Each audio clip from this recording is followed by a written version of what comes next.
안녕하세요. 오늘의 주제는 선무당 사람 잡을 수 있으니 잠시 여유를 이라는 제야로 단상을 말씀드리려고 합니다. 어린 시절에 아버지는 나에게 종종 들려주신 말씀 가운데 한 우물을 파라. 선무당이 사람 잡는다. 이렇게 인생에 교훈이 되는 말씀을 해주셨는데 그때는 그 말씀의 뜻을 잘 몰랐지만 살아오면서 뒤늦게야 그 의미를 알아가고 있습니다.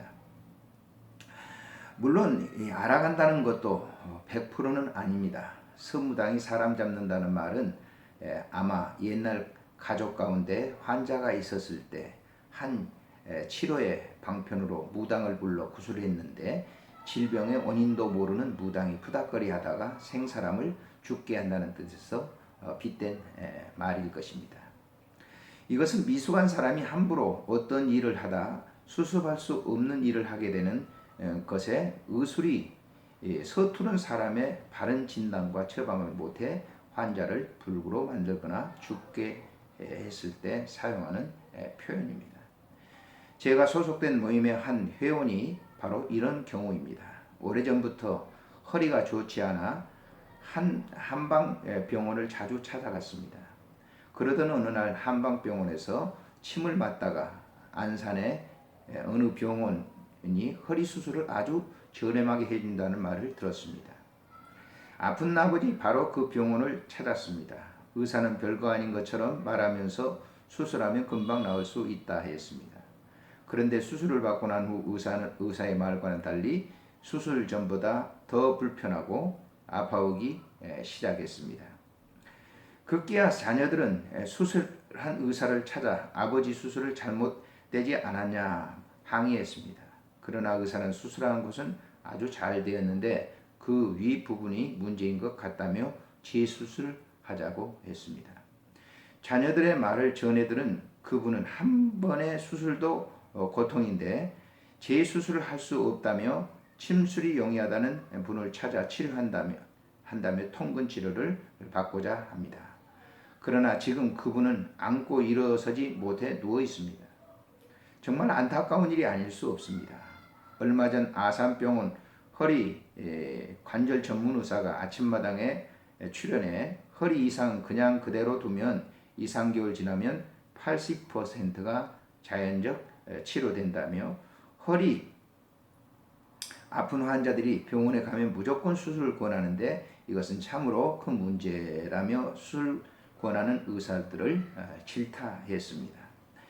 저는 그 의사의 말을 들으며 지금도 저런 의사가 있다는 것이 그저 고마울 뿐입니다. 오래전 성체라는 책을 읽으면서 감명받았던 귀절이 떠오릅니다. 진정한 의사는 병자를 인위적 방법으로 치료하지 않고 자연적 방법을 선택한다고 했습니다. 자연 치유는 인위적 방법보다는 좀 더 더딜 수 있지만 본래 상태로 돌아가게 한다고 말합니다. 사실 현대인들의 질병은 세균에 의한 것보다 인간 상호 불미스러운 관계로 심적 상처와 정신적 스트레스로 기인된다는 것을 알 수 있습니다. 사실 이런 것들은 약 처방을 내리지 않더라도 관계가 회복되고 시간이 지나면 자연 치유가 될 것입니다. 그런데도 많은 의사들이 그렇게 처방을 내려주지 않습니다. 이권이 달린 문제이기 때문에 약물과 칼을 빼듭니다. 그 결과는 어떻게 되겠습니까? 뻔합니다. 병을 더 크게 만듭니다. 물론 다 그런 건 아니겠지만요. 사람들은 몸이 좀 찌뿌듯하기만 해도 지의 겁을 먹고 병원 문턱을 두드립니다. 그러니 병원 문을 두드려 전에 꼭 기억해야 할 것이 하나 있습니다. 선무당을 만날 확률이 매우 높다는 것입니다. 이런 과오를 범하지 않으려면 잠시 여유를 가져야 합니다. 세균에 의한 병이 아니라면 잠시 마음의 평안을 누릴 수 있는 여유를 가져보시길 바랍니다.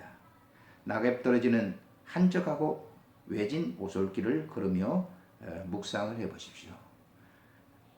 주님은 이런 사람들을 오라고 말합니다. 내가 너희를 쉬게 하리라고.